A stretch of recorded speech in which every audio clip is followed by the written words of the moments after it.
नमस्कार, आपके साथ मैं हूं आयुष सूर्यवंशी। मोक्ष की नगरी काशी आज पूरी तरीके से भगवामय रही। पीएम मोदी के रोड शो में शामिल होने के लिए पूरा काशी सड़कों पर उतर आया था। क्या बच्चे, क्या बूढ़े और क्या जवान, हर कोई मोदी की एक झलक को बेखबर देखा। इस रोड शो के जरिए पीएम मोदी ने विपक्ष को अपनी ताकत का अंदाजा भी कराया।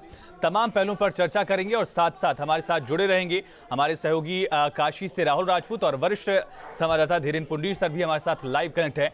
Rahul, over to you.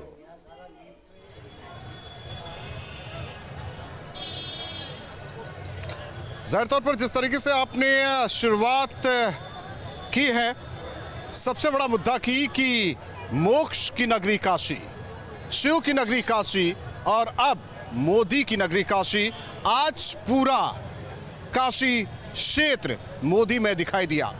जाहिर तौर पर दिलचस्प ये रहा आज का दिन, क्योंकि अखिलेश यादव एक तरफ काशी में पीएम ने रोड शो किया और वहीं दूसरी तरफ काशी विश्वनाथ मंदिर में पहुंचे राहुल गांधी और प्रियंका गांधी। काशी और आसपास का वो क्षेत्र जहां 2017 में विपक्ष का सुपड़ा साफ हो गया था और 7वें चरण में यहां चुनाव होने हैं। ऐसे में 5 साल में क्या सियासी समीकरण बदले हैं, ये भी जानना बेहद दिलचस्प होगा। और न्यूज स्टेट के बड़े सवाल हैं, जिस तरीके से मोदी ने यहां दम दिखाया, क्या विपक्ष बेदम नजर आया? क्योंकि सवाल इसलिए क्योंकि तस्वीर भी जो सामने आई, एक तरफ रोड शो के दौरान भारी भीड़, तो दूसरी ओर प्रियंका और राहुल जब पहुंचते हैं तो कोई भीड़ नहीं। पीएम मोदी को मिलेगा पूर्वांचल का आशीर्वाद। जिस तरीके से सड़कों पर जनता दिखाई दी, बीजेपी दोहरा पाएगी 2017 वाला करिश्मा, क्योंकि यहां विपक्ष का सुपड़ा साफ रहा। जात पात वाले फैक्टर का काशी क्षेत्र में प्रभाव क्या नहीं है? 7वां द्वार किसका होगा बेड़ा पार, ये अहम सवाल। और हमारे साथ मेहमान जुड़े हैं अभिषेक वाजपेयी जी, प्रवक्ता समाजवादी पार्टी, अंशु अवस्थी प्रवक्ता कांग्रेस, राजेश चौधरी प्रवक्ता बीजेपी, धीरेन्द्र पुंडीर वरिष्ठ संवाददाता। इनका रुख करेंगे, लेकिन उससे पहले दर्शकों को एक रिपोर्ट दिखाते हैं।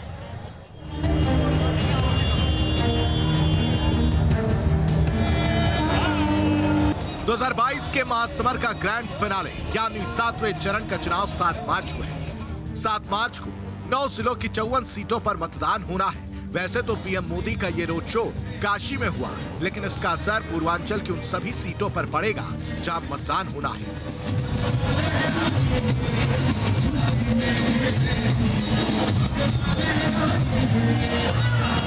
दरअसल पीएम मोदी ने पिछले 8 साल में काशी और पूर्वांचल के लिए जो विकास की योजनाएं शुरू की, उससे लोगों को काफी फायदा हुआ और अब इसी विकास के सहारे पीएम मोदी एक बार फिर से विपक्ष को चत करने की कोशिश में है।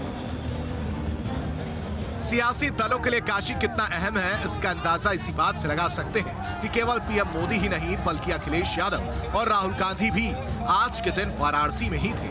जो कभी मंदिरों से दूरी बनाकर रखते थे, वो राहुल चुनावी मौसम में काशी विश्वनाथ मंदिर में पूजा करने से भी नहीं चूक रहे हैं। लेकिन आज काशी में रोड के जरिए पीएम मोदी ने अपना दम दिखाकर विपक्ष को बेदम कर दिया है। Team news state.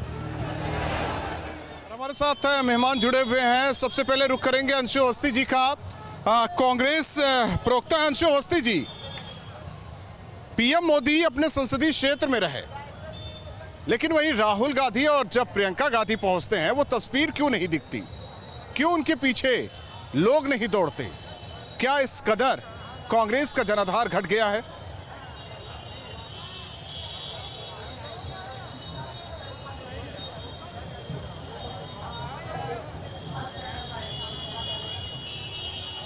Anshu Awasthi ji, लेकिन राहुल, बेहद अहम हो जाता है ये सवाल समाजवादी पार्टी के लिए भी। प्रधानमंत्री नरेंद्र मोदी एक हफ्ते में दूसरी बार जाते हैं काशी, बाबा विश्वनाथ के दर्शन करते हैं। बीजेपी अपने समर्थकों की ताकत का अंदाजा यहां से विपक्ष को लगवाती है। अभिषेक भाई, अखिलेश यादव बाबा विश्वनाथ के दर्शन करने से कतरा क्यों रहे हैं?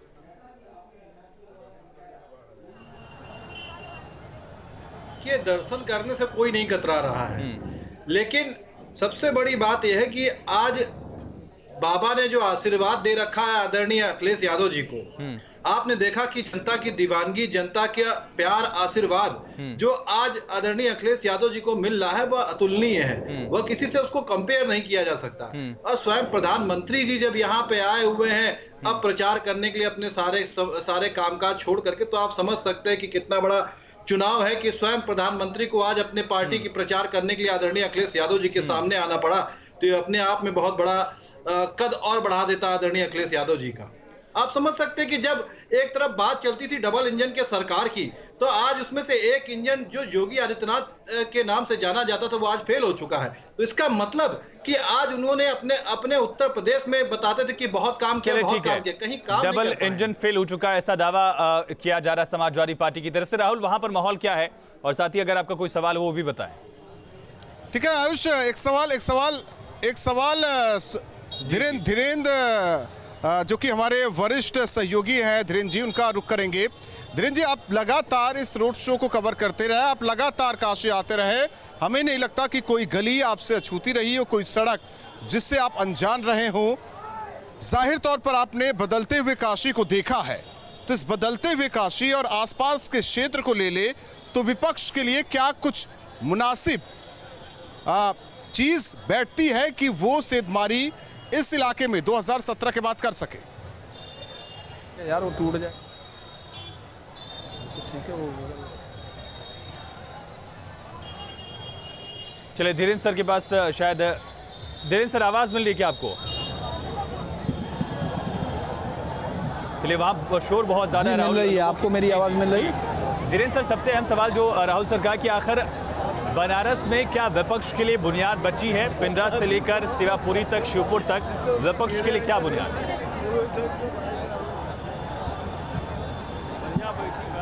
देखिए, सबसे बड़ी बात ये थी कि प्रधानमंत्री मोदी अगर यहाँ पहुँच रहे हैं, संसदीय क्षेत्र है, और पिछली बार भी जब भी वो यहाँ पहुँचते हैं उससे आसपास का जो तमाम एरिया है, पूर्वांचल का ये जो हिस्सा है, इस पर उनका असर रहता है। लेकिन आपका सवाल कि यहाँ क्या विपक्ष के लिए कोई गुंजाइश है, दरअसल इस बार आप देखेंगे स्थानीय लोगों में अपने जो विधायक हैं उनको लेकर काफ़ी नाराज़गी दिखाई देती है। अक्सर ये लग रहा है कि जैसे वो लोग इस बात के लिए शिकायत कर रहे हो कि जिस तरह की उम्मीद प्रधानमंत्री मोदी तो यहाँ इस क्षेत्र में इतनी बार आए हैं, और शायद मुझे लगता है कि आने वाले किसी भी सांसद के लिए एक चुनौती है कि क्या कोई अपने संसदीय क्षेत्र में इतनी योजनाएं, इतना विकास कर सकता है। लेकिन विधायकों का जो कामकाज है उसको लेकर आप देखेंगे स्थानीय लोगों में काफ़ी ऐसा स्वर रहते थे जिनसे लग रहा था कि बीजेपी यहाँ संकट में आ सकती है। कई जगह ऐसी उम्मीदें थी, लेकिन जब प्रधानमंत्री मोदी यहाँ पहुँच रहे हैं तो वो उस गुस्से को या जो भी असंतोष के स्वर थे उसको शांत करने की एक बड़ी कोशिश है। और ये उम्मीद है, मुझे लगता है कि आम जनता से ज़्यादा शायद उन उम्मीदवारों को इंतज़ार था कि वो आए और हमारे खिलाफ जो भी हमसे गलती या जो जनता के साथ उनका रिश्ते में लेकर जो भी तनातनी थी उसको प्रधानमंत्री मोदी अपने जो उनका मोहपाश है अपने समर्थकों पर, अपनी पार्टी के लोगों पर, उससे वो उनको ताकत दिला सकते हैं। तो यहाँ कुछ सीटें ज़रूर ऐसी थी, जैसे पिंडरा आपने नाम लिया, या कैंट में आपने बीजेपी के, कांग्रेस के एक उम्मीद के साथ लग रहा था। सेवापुरी ऐसी सीट है जहाँ लग रहा है कि वहाँ बीजेपी जूझती हुई नज़र आ रही है। लेकिन प्रधानमंत्री मोदी का ये दौरा और कल वो रैली इस बात के लिए फैसला करेगी, यही नहीं सिर्फ बाकी तमाम सीटों पर भी ये फैसला करेगी कि जहाँ उनके उम्मीदवार जूझते हुए दिख रहे थे, यानी जनता के साथ उनके रिश्ते को लेकर जो समस्या थी उसको मुझे लगता है कि इस दौरे से वो कोशिश करेंगे कि इसको ओवरकम कर दें। और लगातार अगर हम लोग पिछले अनुभव देखें, चूँकि हम लोग रिकॉर्ड के आधार पर ही आगे बात कर सकते हैं, 14, 17 और 19 इस बात की तायद करता है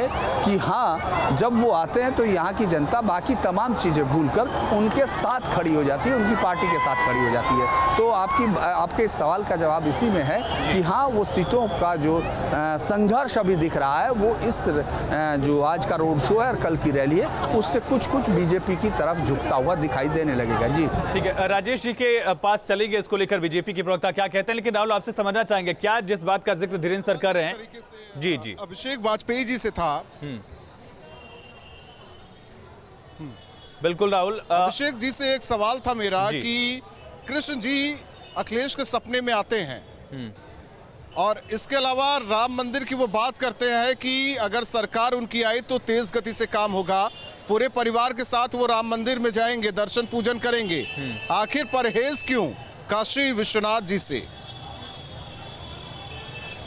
नहीं, देखिए ऐसा कहीं पे भी नहीं है, या आदरणीय अखिलेश यादव जी ने आपको बयान दी जिसमें उन्होंने कहा हो कि काशी विश्वनाथ से उनको परहेज है या वो मानते नहीं है। आप देखिए कि कोई भी व्यक्ति प्रथम पूज्य देव जो है वो भोलेनाथ बाबा हैं और उसमें कोई इनकार नहीं कर सकता है। और जितने भी यदुवंशी हैं, जितने भी कृष्ण भगवान को मानने वाले हैं, वो तो मानते ही है कि भोले भंडारी इष्ट देव हैं। तो इसमें आप ये कहीं नहीं कह सकते हैं, क्योंकि राम जी भी जो हैं वो भोलेनाथ का अंश कहीं ना कहीं आ जाते हैं जाकर के।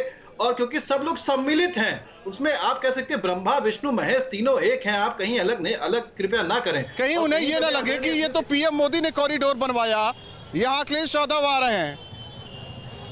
देखिए, जब राम मंदिर का जिक्र होता है, आप लोग कहते हैं कि ये तो कोर्ट के आदेशों से बन रहा है, लेकिन ये कहेंगे ना कि प्रधानमंत्री ने ही काशी विश्वनाथ कॉरिडोर बनवाया है। नहीं, देखिए, जब प्रधानमंत्री जी ने कॉरिडोर बनवाने की बात कही, कितने सारे लोगों ने एक स्वर में कहा कि वहां पे चीजें नहीं होनी चाहिए, कितने लोगों की दुकानें हटा दी गई, कितने लोगों के रोजगार छिन गए। मैं लेकिन उस पर नहीं जाना चाहता हूं, क्योंकि आपको देखना पड़ेगा कि देखिए, अब या तो आप स्वयं प्रधानमंत्री जी अपने संसदीय क्षेत्र में आए हैं, लेकिन आपको समझना पड़ेगा कि विधानसभा चुनाव अलग है और लोकसभा चुनाव अलग है। और विधानसभा चुनाव में अगर आपने प्रदेश के लिए कोई काम किए तो आपको उन कामों की बात बतानी पड़ेगी आपको। स्वयं प्रधानमंत्री जी अगर बताने आ रहा तो अखिलेश जी का बुनियादी मुद्दों को लेकर बीजेपी क्या बढ़ाती है, क्या नुकसान। ठीक है राजेश, आप अगर अभिषेक जी इसका जिक्र कर रहे हैं, एक आयुष एक सवाल मेरा है अभिषेक जी से, अगर ये जिक्र कर रहे हैं तो उस चीज को क्यों भूल जाते हैं कि करहल के लिए मुलायम सिंह यादव को अखिलेश यादव ने उतारा और किसी भी सीट के लिए क्यों नहीं उतारा? देखिए, सबसे बड़ी चीज यह है कि जो आप करहल सीट की आप बात कर रहे हैं, और स्वयं वो तो संरक्षक है, वही उन्होंने ही समाजवादी पार्टी की स्थापना की थी, किस तरीके से उन्होंने पार्टी को आगे बढ़ाया था। और वहां पे स्वयं उस सीट पे जाकर के बाकायदा जनता चाहती थी, उन्होंने कितने सारे लोगों ने पत्र लिख करके कहा था कि आदरणीय मुलायम सिंह यादव जी को आना चाहिए वहां पे, उनको हम देखना चाहते हैं, उनका आशीर्वाद और प्रेम चाहते हैं। जैसे अभिषेक जी वहां की जनता चाहती थी तो यहाँ की भी जनता चाहती है। आप अगर अपनी बातें कहना चाहते हैं अपनी पार्टी के लिए, वो तो सही है, बेहतर है।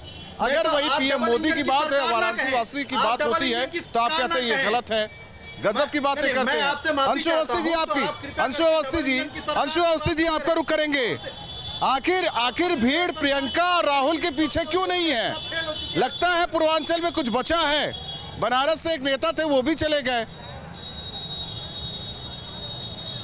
राहुल जी, देखिए, सबसे पहली जो हमारी किसान प्रतिज्ञा रैली हुई थी, तो आप याद करिए कितना जनता जनार्दन का सहयोग मिला था। और आज भी श्रीमती प्रियंका गांधी जी का जो रोड शो हुआ है, उसमें काफी मात्रा में लोगों का, जनता का समर्थन मिला है। और निश्चित तौर से पूर्वांचल उत्तर प्रदेश के लिए विशेष है, क्योंकि उत्तर प्रदेश के जो 5 मुख्यमंत्री थे वो पूर्वांचल से आए, तो पूर्वांचल का हमेशा आशीर्वाद मिला और इस बार भी मिलेगा। अब राहुल जी, आप शाम को पहुंचे हैं, मुझे लग रहा देर में, थोड़ा दिन में आप कल रहिएगा तो आपको भीड़ और दिखेगी, जो आज थी उससे ज्यादा कल दिखेगी।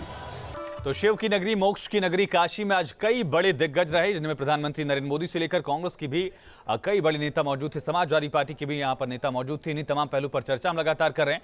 धीरेन्द्र सर, आपका रुख करेंगे, और वहां पर जो काशी वासी हैं उनके बीच माहौल क्या है? जैसा आपने कहा कि प्रधानमंत्री नरेंद्र मोदी जब मोर्चा संभालते हैं तो वहां पर एक माहौल बनाने की कोशिश भी दिखती है। माहौल क्या है, स्थानीय मुद्दे क्या है, और क्या ये मुद्दे सांस्कृतिक राष्ट्रवाद जैसे बड़े मुद्दे हैं, या बुनियादी जो विकास, सड़कों से लेकर पेयजल और गंगा की सफाई जैसे मुद्दे भी वहां पर दिख रहे हैं? मैं पूछता हूँ, मेरे साथ ही हैं कुछ, क्या मुद्दा आपको लग रहा है यहाँ पूरा? अगर मैं आपसे पूछूं, आप बहुत देर से प्रधानमंत्री जी का इंतजार कर रहे थे, मुद्दा क्या है? देखिए, यहाँ कुछ मुद्दा नहीं है। यहाँ काशी की भव्यता का मुद्दा है। बनारस का सांसद वैश्विक लीडर बन रहा है महाराज, आपने दिव्य दर्शन देखा होगा उसको करते हुए। यहाँ सिर्फ और सिर्फ मोदी मुद्दा है, सिर्फ और सिर्फ मोदी इतने लोकप्रिय, इतने हृदय स्पर्शी है ना कि कोई खड़ा हो, कोई नाम जाने न जाने, मोदी को लोग आंख बंद करके कमल के फूल पर वोट देने वाले। विकास तो हुआ ही है सर, विकास ही तो ऐसा बदला है। आज से कॉरिडोर देख लीजिए, जो पहले जो जाते नहीं थे, अब टूरिस्ट दूर दूर से आते हैं विश्वनाथ 8 कॉरिडोर साल पहले इस बनारस में लाइट 8-8 घंटे नहीं रहती थी, जाम हुआ करता था, रोड का नामो निशान नहीं था। इतनी भव्यता काशी की हुई। 8 साल पहले आप आए होंगे तो काशी वासी से पूछे कितना रिलैक्स फील कर रहे हैं। 24 घंटा लाइट मिलता है। देखिए, आपने कहा तो मैंने यहाँ कुछ काशी में उनके समर्थकों से पूछ लिया। उन्होंने बताया कि मोदी मुद्दा है, यानी वहाँ कोई कैंडिडेट जो मैं स्थानीय मुद्दों की बात कर रहा था उसमें बहुत ज़्यादा इस तरह का, चूंकि विकास की एक प्रोसेस तो दिखती है। जब आप आए होंगे, जब हम लोग 2014 में इसको कवर कर रहे थे, शहर थोड़ा अलग अब दिखता है, लेकिन जो स्थानीय मुद्दे थे उनमें बिल्कुल काशी वासी जो बदलाव देख रहे हैं वो बदलाव भी अपने आप में मुद्दा है। मोदी प्रधानमंत्री भी वहां पर एक मुद्दे के तौर पर देखे जा रहे हैं कि अगर पीएम मोदी यहाँ पर प्रचार करने आते हैं तो फिर कार्यकर्ता ये नहीं देख रहे हैं कि आखिर प्रत्याशी कौन है। तौर पर जिस तरीके से लगातार चर्चा जारी है, सबसे बड़ा मुद्दा में हमारे साथ राजेश जी बीजेपी प्रवक्ता जुड़ चुके हैं। राजेश जी, विपक्ष का एक सवाल है, वाजिब सवाल है कि आप लोगों ने इस चुनाव को लोकसभा वाला चुनाव क्यों बना दिया? आखिर क्यों रोड शो करने की जरूरत पीएम मोदी को पड़ गई वाराणसी में?